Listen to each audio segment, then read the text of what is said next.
Israel got hit very hard, especially the last couple of days. Israel was hit really hard. Belakangan Presiden Amerika Serikat Donald Trump tampak mulai mengubah nada dukungannya terhadap Gaza. Trump bahkan melontarkan pernyataan simpati kepada Gaza dan Palestina, sebuah sikap yang berbeda dengan apa yang sebelumnya diteriakan Israel. Beberapa kali Trump mengungkapkan keyakinannya bahwa Hamas memang menginginkan gencatan senjata dan menyampaikan harapannya bahwa Israel telah menyetujui gencatan selama 60 hari, sekaligus mendesak Qatar dan Mesir untuk mendorong Hamas menerima kesepakatan itu. Trump menginisiasi tekanan diplomatik untuk mempercepat mencapai gencatan senjata 60 hari, yang mencakup pembebasan sandera hidup dan jenazah, serta penarikan militer Israel dari beberapa zona di Gaza. Upaya ini dimaksudkan sebagai prasyarat untuk menghentikan kekerasan dan membuka akses bantuan kemanusiaan. Pernyataan sepihak dari Trump ini apakah mengindikasikan bahwa hubungan Amerika Serikat dan Israel sedang tidak baik-baik saja? Dikutip dari CNBC Indonesia, dilaporkan hubungan Trump mulai memanas dengan Netanyahu baru-baru ini. Bahkan orang nomor 1 di Amerika Serikat itu mengumumkan pencabutan sanksi terhadap Suriah dalam kunjungannya ke Arab Saudi beberapa hari lalu untuk mendukung pemerintahan interim pimpinan Ahmed al-Shara, mantan komandan kelompok militan yang menggulingkan Bashar al-Assad akhir tahun lalu. Langkah ini segera memicu reaksi tajam dari Israel yang menuding Shara tetap berbahaya dan memperingatkan bahwa hubungan antara sekutu tradisional Amerika Serikat kini berada di titik genting. Trump tampaknya hanya hendak melunakkan citra agresifnya dengan peran sebagai peacemaker, menjaga harapannya untuk reputasi internasional. Manuver Trump bisa saja hanya strategi retoris diplomatik untuk mengalihkan kritik dan bahkan untuk mengklaim peran perdamaian. Sudah menjadi rahasia umum jika Barat tidak pernah suka dengan negara Islam. Di tengah ketegangan yang terjadi, nyatanya Netanyahu masih berhubungan erat dengan Amerika Serikat. Sehingga sangat mungkin jika manuver Trump yang tampak simpati ke Gaza dan secara sukarela menghapus sanksi Suriah adalah karena untuk menekan pengaruh Iran di Suriah melalui pemulihan kekuasaan pemerintah transisi yang anti-Tehran, mempertegas al-Shara sebagai lawan Iran dan jembatan rekonsiliasi Sunni moderat. Dengan kata lain, Trump hanya ingin memanfaatkan Suriah untuk mengurangi pengaruh Iran tanpa dia capek-capek turun tangan sendiri. Di sisi lain, Trump ingin bersolek seakan-akan menempatkan diri sebagai pemain diplomasi penting dengan peran membentuk perdamaian Suriah dan mendorong normalisasi negara Arab Israel atau Accords Abraham. Sementara di Gaza, Trump berulang kali menyatakan ingin mengambil alih wilayah Gaza dengan dalih pemulihan wilayah itu sebagai sesuatu yang estetik dan penuh potensi, seperti lokasi dengan cuaca yang bagus jika dikelola dengan benar. Trump menyebut itu sebagai bentuk simpati terhadap Gaza. Trump merasa Amerika Serikat harus mengambil alih Gaza setelah perang, memindahkan penduduk Palestina dan merekonstruksi wilayah tersebut menjadi semacam Riviera Timur Tengah. Ia menyeratkan warga Gaza harus dipindahkan secara sukarela ke negara tetangga seperti Mesir atau Yordania atau bahkan ke wilayah transit di bawah kendali Amerika Serikat. Gagasan ini mendapat kritik internasional keras, dituding sebagai ethnic cleansing oleh PBB, negara-negara Arab dan Uni Eropa.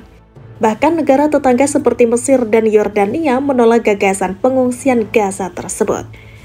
Meski diklaim relokasi sukarela, ide ini serupa dengan transfer paksa ketika penduduk dipaksa keluar dari tanah mereka tanpa jaminan kepulangan.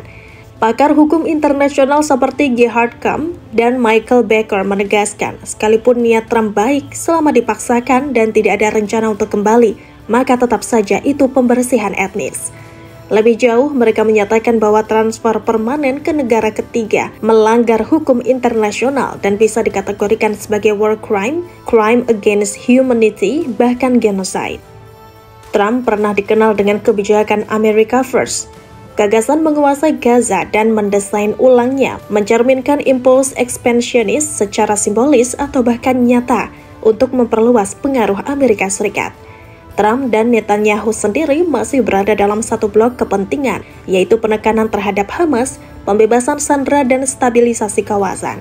Meski ada ketegangan publik soal relokasi Gaza, skenario diplomatik Trump yang menampakkan diri pro perdamaian justru memperkuat klaimnya sebagai mediator yang seimbang, tetap didukung oleh Netanyahu. pemerintah Amerika Serikat di Kongres dan eksekutif, termasuk peralihan dari Biden ke Trump, tetap menjadikan Israel sebagai sekutu utama dengan transfer militer miliaran dolar dan veto atas resolusi PBB pro-Palestina. Sementara selama ini negara yang benar-benar memperjuangkan Gaza adalah Iran. Iran melalui rezim Presiden Masoud Pezeshkian dan IRGC menyerukan perlawanan tegas terhadap aksi militer Israel dan mendukung hak Palestina. Pezeshkian menuduh Barat mendukung pembantaian di Gaza dengan persenjataan dan menyebut penindasan itu sebagai genosida dan pembersihan etnis. Iran mengklaim beberapa kali telah mengecam dan menyalahkan Israel serta Amerika atas kekerasan di Gaza. Mereka juga mendukung operasi drone dan rudal dari proksi seperti Hezbollah dan Houthi sebagai bentuk perlawanan kolektif. IRGC secara terbuka mengungkapkan keterlibatan dalam membantu Hamas merancang jaringan terowongan dan sistem persenjataan seperti rudal Fajar 5. Iran juga disebut-sebut telah memberi lampu hijau dan dukungan kunci sebelum serangan besar Hamas pada 7 Oktober 2023. Tel Aviv sangat mengkritik dukungan Iran ke Gaza, menyebutnya sebagai bagian dari perang proksi yang melampaui Gaza. Menteri Pertahanan Israel Yoav Gallant menyatakan persenjataan Iran harus dikunci dalam perbatasan, dan pada Juli 2025, militer Israel melakukan serangan di Yaman terhadap Houthi yang diduga zona transit senjata Iran.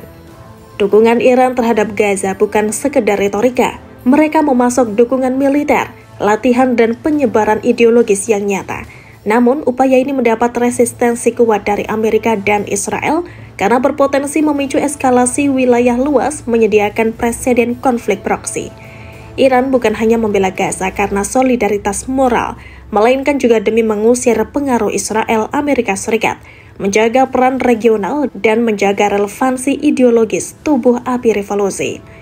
Ini merupakan kisah kompleks kekuatan proksi, retorika ideologis, dan perhitungan strategis, di mana Gaza selalu menjadi medan utama konflik global Timur Tengah sepanjang 2025. Karena itulah Trump melakukan semua manuver yang bisa ia lakukan. Untuk memuluskan niat menguasai Gaza, Amerika Serikat mendekati Suriah agar melawan Iran, yang mana Iran adalah pendukung utama pembebasan Gaza. Lalu bagaimana jika manuver Trump dan Netanyahu ini berhasil?